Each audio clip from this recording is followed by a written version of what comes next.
My name is Dr. Arthur McClinu. I've dedicated my life to providing surgical care to patients with heart disease. My life began in the slums of Soweto in South Africa, where I learned to overcome adversity and illnesses, including the death of my best friend. That's why I want to be a resource for you and your family for consultation related to heart and cardiovascular needs. You can learn more about me by visiting my website, which is at zuluchestcutter.com. Thank you. Welcome to another edition of the Roland GRIMES Not Just Sports and Entertainment Show. I am your host, Roland Skipper, also known to many as Mr. Self-Empowerment. We're taping live at the Society Lounge, 8229 Georgia Avenue in Silver Spring, Maryland. Listen, folks, if you're ever in the Silver Spring, Maryland, you need to make your way down here. Come on into the Society Lounge. Tell them that Roland GRIMES or Skipper sent you. Take advantage of the great food, the great drinks, and the staff is even greater. You will not be disappointed. As always, folks, we try to bring you the best shows, the best content, and we're not going to be short on doing that this evening. We have two very distinguished gentlemen on the show. One that you've seen on the show pretty often. He goes by the name of Eugene Helms. He is the CEO of Helms Fitness. Please help me welcome him back to the show as my co-host. Ladies and gentlemen, please help me. And before I introduce this next distinguished gentleman, let me just say that kudos to Mr. Helms' wife, because she does a very impeccable job. Great job, to say the least, of making sure he's dressed to the finest of the teeth. Sharon, we're right there with you, baby. This next gentleman, he does something in the world that we all need. We all need to be a part of having a good nutritionist plan. He is a doctor. He does his work very well.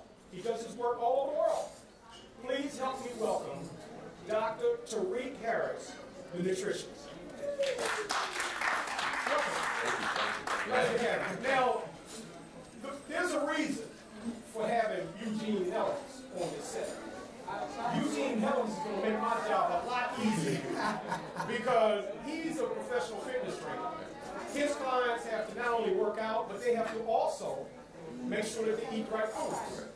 So please don't mind if I have Eugene ask a lot of questions. No problem. And I'm going to sit back and enjoy it. No, I'm just kidding. I'm really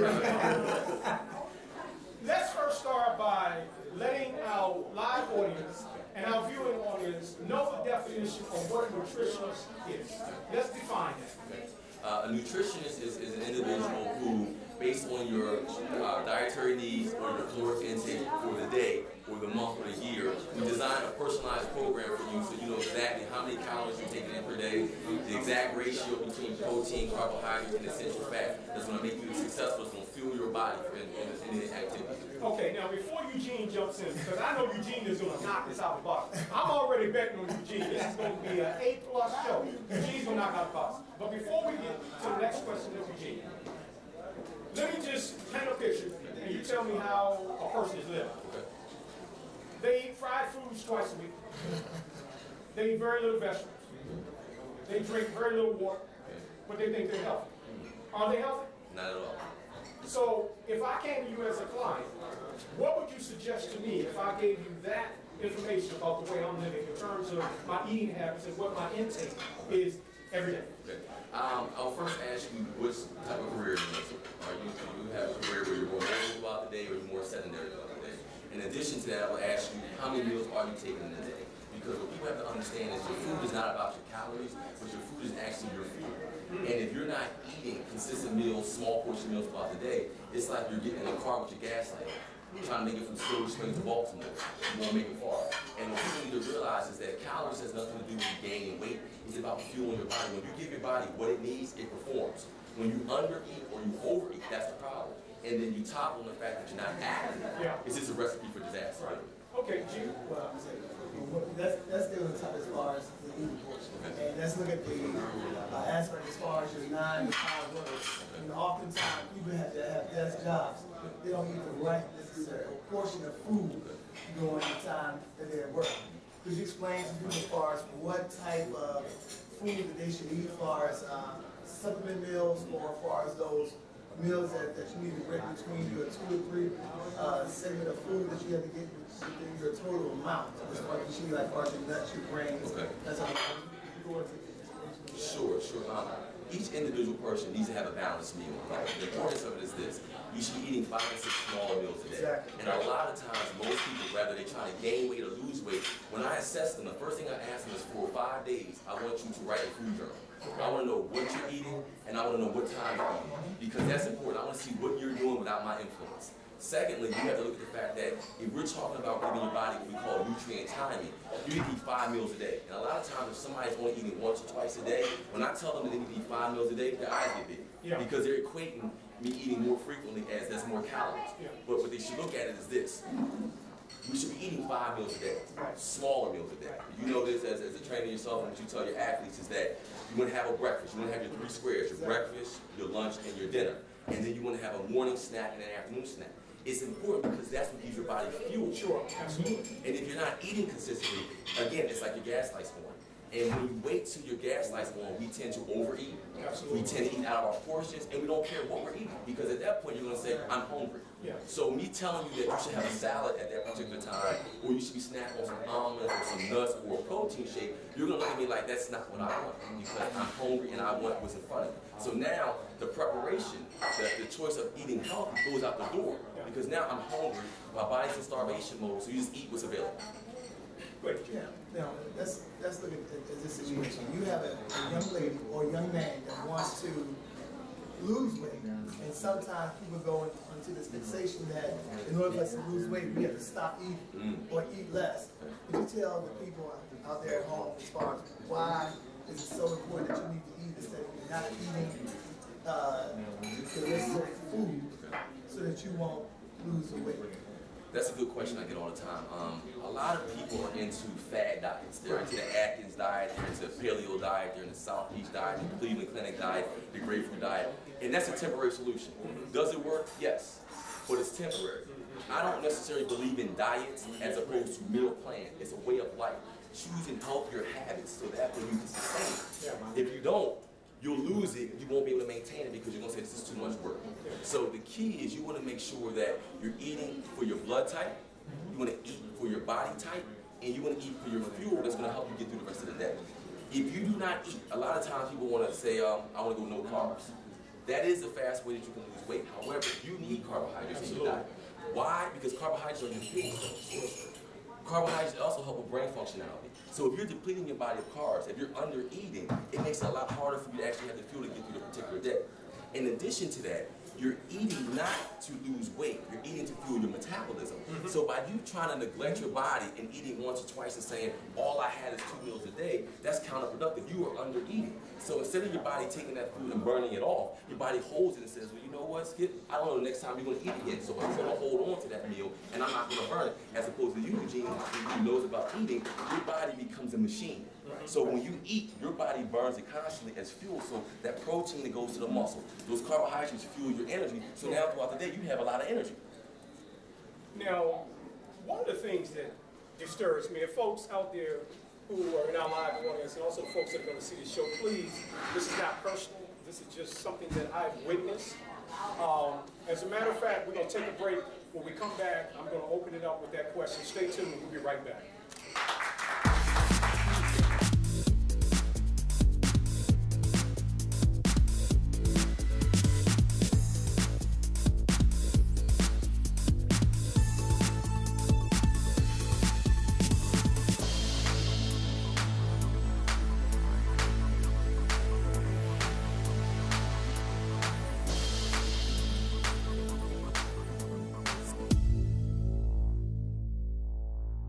Welcome back to the Roland GRIMES Not Just Sports Entertainment Show. If you missed the first segment, you did miss quite a bit, but we're going to cover a little bit more. I'm going to try to recap some of the stuff that we talked about. But let me just say this, folks. In 2013, you should have the no excuse rule. When it comes to doing the right thing, eating the right foods, going to church, praying, all that stuff should be in your no excuse rule. Today, we're talking about being healthy. One of the things that disturbs me, and I was going to talk about this before we took the break, and I'm not sure if some of you all in the audience and some of you all viewing this show have experienced this, but my wife and I have gone to many restaurants. And we go out and we sit down and we order our meal.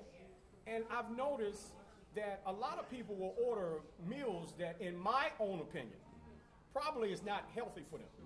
but then they'll come back with a Diet Coke or a Diet Pepsi. And mentally, for some of those folks, they're looking at that as being the solution to them doing the right thing as far as not trying to pick up weight. Where does the mental aspect of this come into play when it comes to your body? I know we have certain things that happens in our brain cells that fuels and triggers different things. Can you explain or talk? And I hope I'm saying something close to being right. I hope folks don't look at me like I'm crazy. I think I'm on point with this, but Doc, can you talk about that a little bit? Sure. A lot of it has to do with emotional eaters. Okay. A lot of times when we go out, depending on our day's activity, that may be the first meal that we have for the day. A lot of times, particularly in leadership, I find that a lot of leaders, whether they're presidents of universities, pastors, CEOs, principals, anyone in leadership, they tend to put everybody else before them and they put themselves to the back burner. And a lot of it has to do with their physical activity, number one, and number two is their nutrition.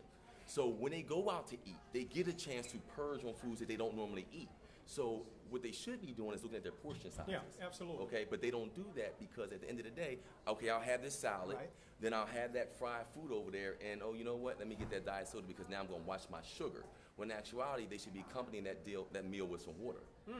So it is a mindset. A lot of it, the foundation is nutrition, but if people get used to smaller portion sizes, and if they're active, they'll realize that, okay, if I'm active, I'm in the gym, I shouldn't be eating that. Because what you do outside of the gym actually is more important than what you're doing inside of the gym. Wow. Okay. One of the things I want to discuss is, you watch it on TV where you have the Nutrisystem, you have all of these different types of food programs that's out there. Could you go into detail as far as is that healthy for a person to get other than going to the store and getting your natural foods? I like the concept of a Weight Watchers or Jenny Craig because it teaches you portion control. Absolutely. Okay, but what I'm not a fan of is in these meals that are already prepared for you, there's a large amount of sodium, salt, and sugar. That if they have a steady diet of these meals, next thing you know, when they go to get their physical checkup, they have a high cholesterol level because all their foods are coming from sodium base. Now, is it the right food? Yes, but again, I prefer healthier foods that you go and purchase that you prepare yourselves. Nothing beats you preparing your own food because there's always extra additives, preservatives, sugars to keep that life in that food while it's on the shelf before it gets to you. So you need to be mindful of that because those small things count.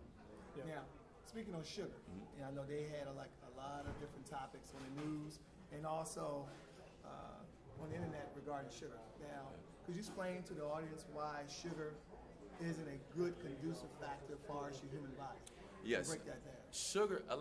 Sugar, when broken down, is glucose to the body. Exactly. So your body's able to convert stored sugar into energy, ATP, which a lot of people get excited about when they say, man, I'm tired. So they say, I need some sugar or I need some candy. And for ATP, that's adenosine triphosphate for those who may not know what ATP is. Keep going. It's the primary energy source for your body. So a lot of athletes, they carb load, they fuel up because that's what they need for that particular event. However, if you're not an athlete, and if you're going to live a sedentary lifestyle, when you have a lot of excess sugar left in your body, that stored sugar then turns to fat. So if we are eating a lot of foods that's high in sugar, high in salt, high in sodium, if we're going out and we're drinking a lot of juice, iced tea, soda, and then you're going to bed and you're not exercising, all that's staying in your body, staying in your system, which converts to body fat, which is not healthy at all. Well, now, one of the things that for the past, I would say 1 year, for the past year now, I've been doing that I feel that's helping me, and I've also even started my granddaughter, who's 4 years old, on doing this. I cut everything in half. If I drink a soda, half water, half soda. If I drink juice, half water. Now that's been working for me, and I'm not saying or advocating folks that that's the right thing to do, but I have found myself having more energy by doing that. Is that something that you would recommend for somebody? Is it better to half and half versus drinking a whole soda with all the sugar and all the stuff in it? I would say you got to crawl before you walk. Okay. So I think that's an excellent strategy to get you going. You know, because at the end of the day, like I said earlier, I don't necessarily believe in diets. Okay. Because that's so temporary. You know, you got to look at what people are doing. You got to be realistic. You know, if somebody eats a certain way, you don't expect them within 2 weeks to change over their eating habits. So we start making small modifications. If you're a person that drinks 3 or 4 sodas a day, can we cut that in half? Sure, absolutely. Can we go to a diet soda? If we can't do that, can we go to seltzer water? Because you know you have that little fuzz and fizz. Is that something that can work for us? Or can we go right to water with lemon? Can we go to Crystal Light? I mean, we got to find out something that's going to work, because what good is it for me to come and say you can't drink any soda and then you're just miserable. Right, and I guess you really don't want to do that because basically that's almost like a person saying I'm going to stop smoking cigarettes. They probably shouldn't do it that way. You should maybe go from a pack a day to a half a pack to 10 to 5. And it's the same thing there because you don't want to shock your body right, and do that. Now, before Eugene jumps in with the next question, can you speak a little bit about pregnancy with women? Yes. Okay, now we have a lot of women that go through their pregnancy, and I'm sure it's important for them to eat right as well. Correct. Because now you're looking at the baby that they're carrying, and they want a healthy pregnancy, and they want to have a healthy child. Can you speak to that and how important that is? Definitely. Exercise and diet is very important for women who are pregnant, and all trifesters in the first, second, and third. It's important because you are giving your baby the food that you're eating. So if you have a diet that's high in fried foods, best believe that your baby's getting that as well. So it's important that you stick to vegetables, a lot of greens. Right. If you're going to eat meat, you want to stick to the leaner meats. You don't want to do red meat because it takes your body 72 hours to break that down. So you want to stick to the leaner meats, chicken, preferably fish, because fish has a lot of omega-3, which are essential fats that your body needs, that's necessary.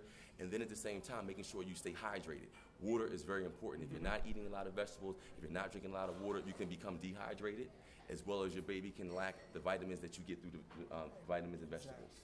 Okay, before you jump in, we're going to take a station break. We're getting close to having to pay some bills. So we're going to take a station break, but when we come back, we have a great surprise for you. Stay tuned. I'm not going to let it out the cat. Out the hat. We'll be right back. Okay, Eugene, Roland's coming in.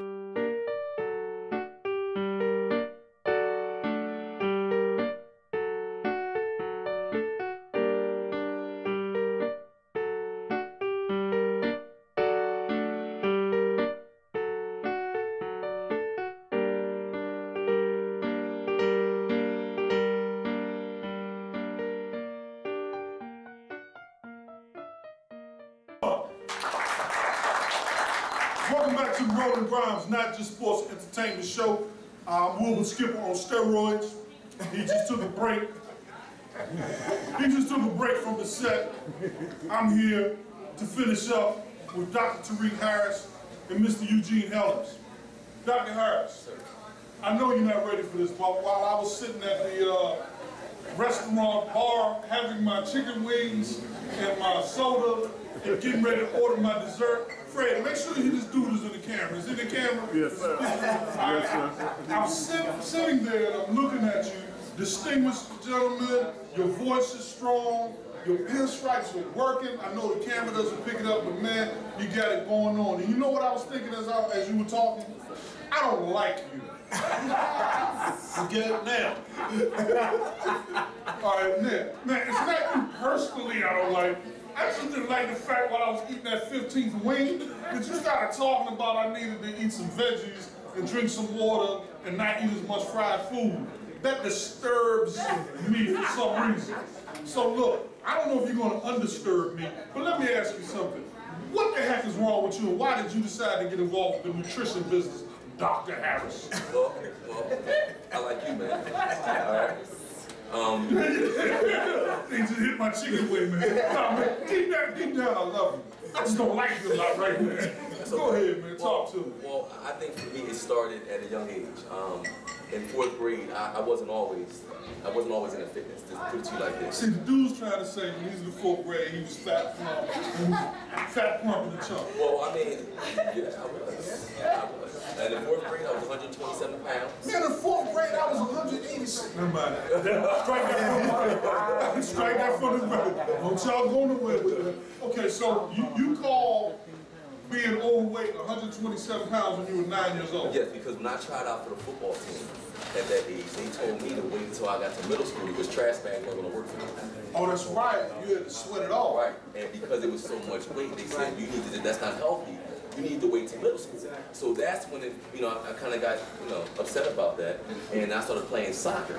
Soccer was a sport where you just run around. Run all day. And so I was the only one on my soccer team that had different shorts from everybody else because my legs were bigger than everybody else, so I couldn't fit the regular uniform.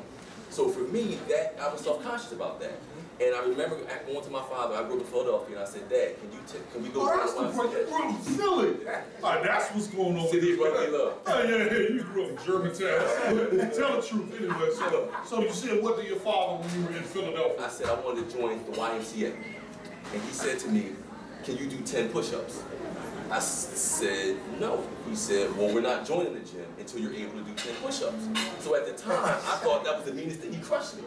But he said, why am I going to waste money you going to a gym lifting weights when you can't lift your own body weight? The minute you're able to lift your own body weight and you show me that, then we can go join the gym. So instead of me getting upset about it, I use that as motivation. So when he wasn't there, every morning, I would work on doing push-ups until I was able to do 20 straight push-ups. You know, I don't know the time period, but then at one point I said, Dad, come here and check this out.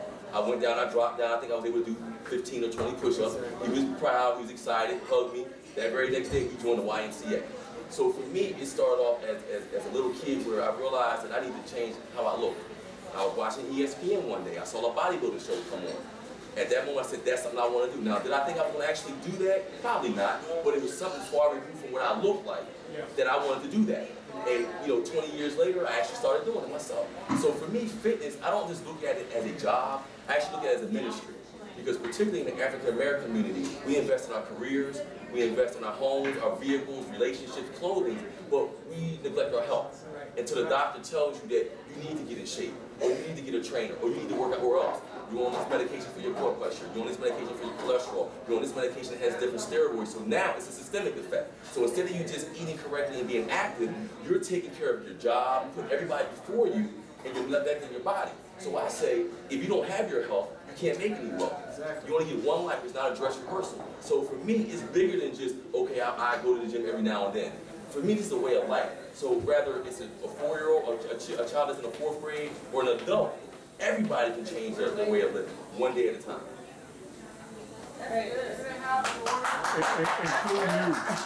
Including you. No, I like him a lot more when I get a little closer to him. I think I'm gonna keep this guy around.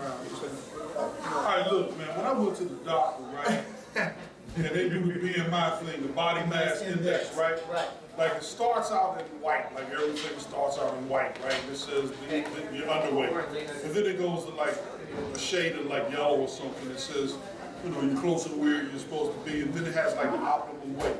Well, on the other side, it turns like blue and black and purple.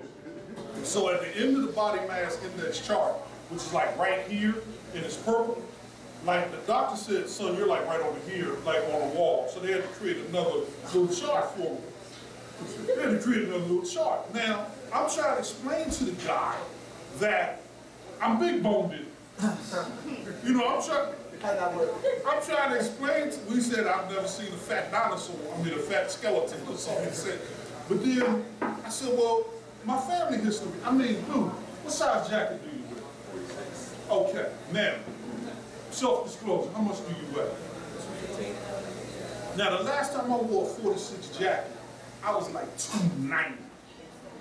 So the difference between his 215 and that 46, and me and the 46 at 290, it doesn't make any sense. So I'm never going to fit that chart. You know, one of my teammates used to say, I was a running back. As I told you, I don't know if you knew I was a running back. If you didn't, you know that, right? And the guys used to tell me that Bubba was built like us at 280 when we were 220. I almost wore the same clothes, 36-inch pants at 240, 250. So I'm a little bit miffed now as to what is considered unhealthy and overweight. Is unhealthy when I go to the doctor and he says, dude, you're about to die? Or is overweight when I finally reach the BMI, but when I do, man, I'm telling you, I'll be wearing like your son's clothes. So what's that medium, or is there a medium? Because you deal with athletes, and I mean, in order for me to lose weight, I have to stop lifting, I have to stop walking, I have to stop doing anything that's going to build muscle, because every time I start working out, you know, my waist gets smaller, but the scale gets big, gets heavier because I'm putting on muscle. So I said a lot, I asked you a lot, but help me understand, is sometimes, put it this way, are these doctors wrong sometimes? Are the physicians wrong in their assessment, or is it all just, you know, you check your blood to see if your blood is actually moving through your body, and if it's not, then you're dead? I mean, how does it work? Well, the first thing you have to look at is they have a national scale. And when they actually do your BMI, they go off the national scale. So they would say on the scale you may be a little bit bigger, and on the scale they say that you're heavy or you're overweight. The other thing to look at too is that a lot of people that are small are not in shape, and some people that are big are in shape. So you have to look at. So you have small people that are unhealthy. Correct. Exactly. So you have to look at your cholesterol. That's why it's always good to get your cholesterol checked. Make sure your HDLs, which is hyperprotein, exactly, and your LDLs. Make sure you have more HDLs than LDLs. Make sure that. Makes sense to you? Perfect sense. Make sure that you're eating the right things. So what Dr. Harris said is that you have to make sure you eat your greens. You have to make sure you eat good, balanced, nutritious meal. But also, to bring it back and to go back forward, is that you have to make sure you start teaching your young people. So you have to become a part of it. And as it becomes a part of you, that's when you can go out there and you will see the fruits of your labor as far as when you go out and play sports and that type of thing. All right, so look, man, I just ordered myself a spinach apple salad, and we're gonna get started with that, with very little dressing, and I'm officially depressed now, all right, but look, you know, in all honesty, man, with all jokes aside, you brought this dude. So look, as I sit next to you, I like it.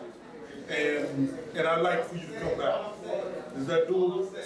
And I think we're going to have you sit on some other sets with some other people, some other doctors like Dr. Arthur Kruger, and maybe some psychologists that we're going to have on board. We'll extend the invitation because, you know, as you know, food affects everything from how you think, how you feel, how you sleep, etc. And you folks out there in TV land get to watch me trim it and slim it, all this other stuff hanging out with these two guys. Roland GRIMES show with Dr. Tarik Harris, appreciate you. Thanks, sir. And this man, Gene Helms, the only one in my life who continues to remind me every day, man, you gotta get in shape. And I don't like him either, but having said that, we're going to close out this session, folks, from the Society Lounge. Once again, Roland GRIMES, not just sports and entertainment show. Have a good evening and God bless.